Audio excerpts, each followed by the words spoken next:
taken, and the power play would yield a wicket as batsmen try to force the pace and take advantage of it. 63 to the vice captain, 138 for 2. Tremendous reception for Shivnarine Chanderpaul, just in appreciation of what he's done for the West Indies over the past year.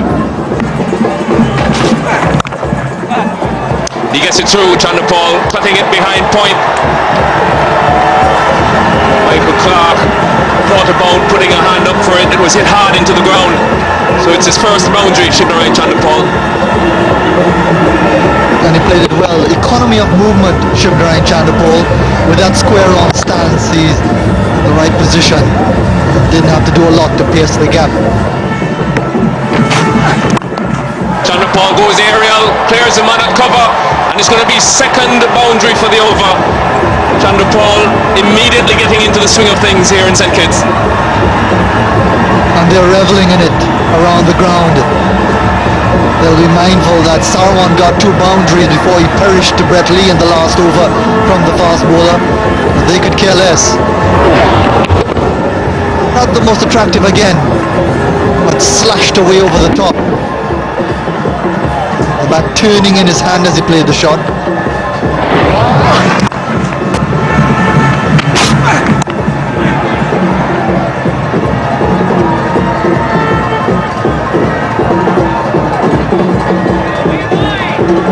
He strengthened the offside, Michael Clark. He brought his square leg over, so he has 2 men behind point for Shivnarine Chanderpaul, knowing his penchant for cutting, and he's elected to drop his cover point deep.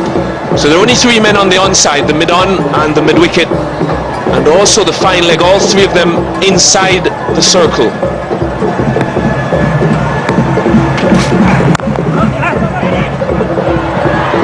Chanderpaul calling for a quick single, getting it easily.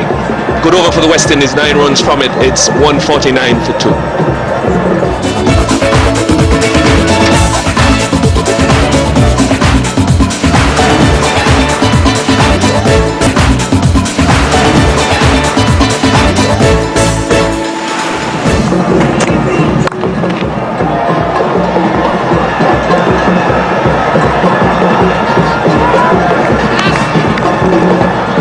These 2 batsmen, they have a history of opening for the West Indies, Chanderpaul and Gale.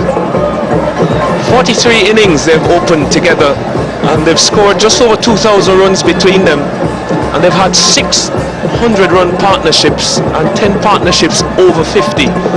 So they have some sort of a history batting together, Gale and Chanderpaul.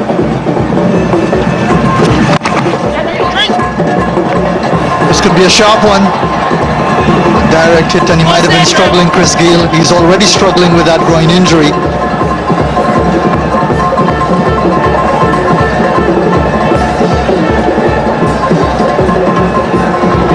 Well, you won't see it from this angle, but he had to run at an angle around the somewhat stationary figure of Nathan Bracken.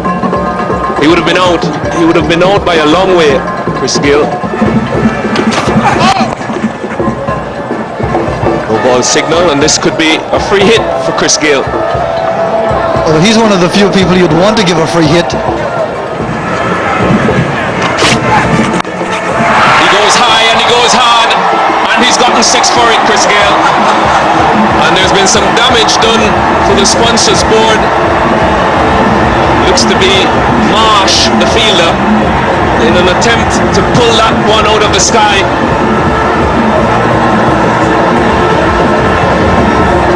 Short ball, Chris Gale was onto it early, and Marsh just forgetting how close those boards are to the boundary.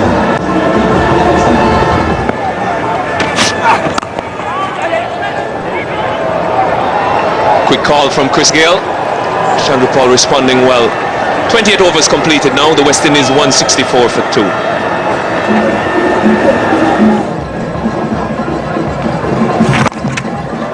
Chris Gale stands and delivers 1 bounce into the boundary. So immediately he greets the Australian captain with one of his trademark shots.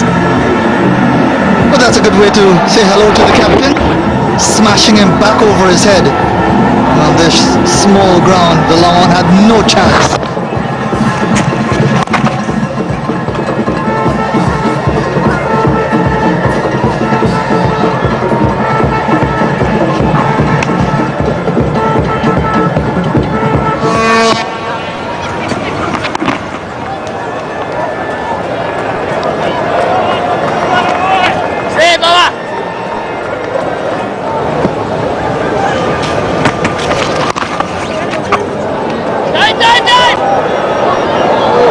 Pushing for two, he's going to come, and he does it pretty easily. Also, the West Indies can look forward to after 34 overs, another change of ball, so it'll be harder, easier to score off. So at the moment they are well on top of this contest.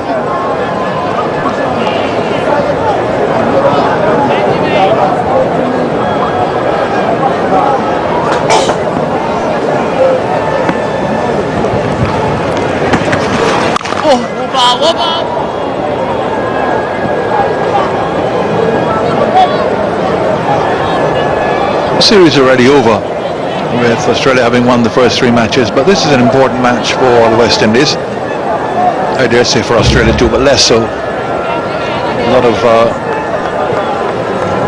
talk, a lot of, well, I suppose you can say controversy leading into this match as far as the West Indies are concerned.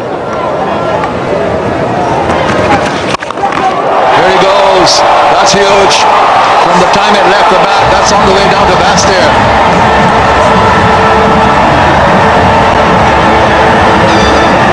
He's taken to James Hope. Said he heard Greg Woods early on in his early spell, he went after him. That's a big one. Well, he just decided this ball's going to go.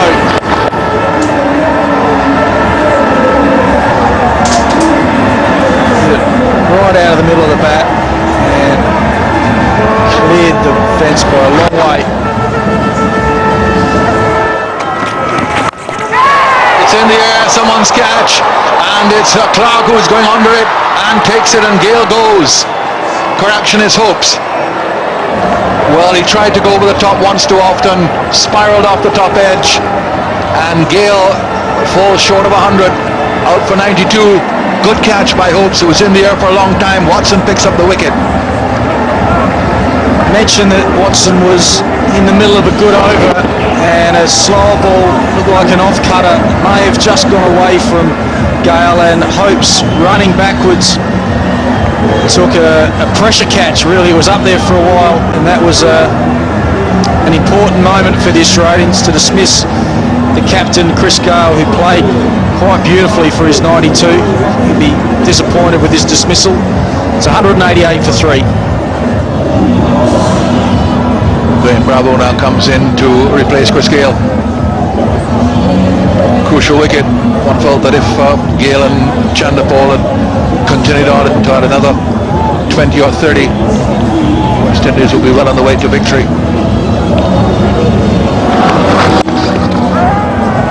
He'd been tied down in the over, Chris Gale, and Shane Watson just throwing one up outside off stump and look for the big hit.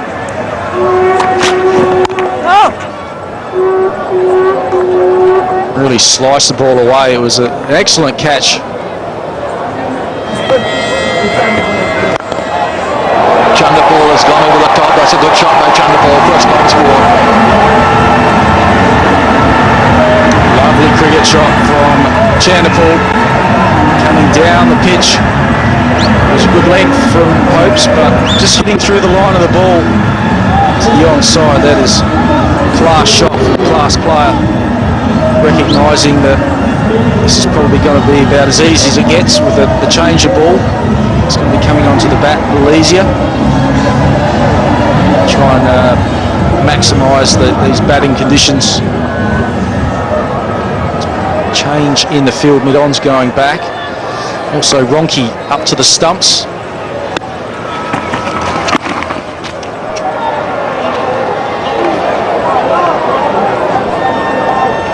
Reason why the regulation has been brought in that the ball must be changed after 34 overs is that it was frequently inspected time and time again when the fielding or batting team would say it's got to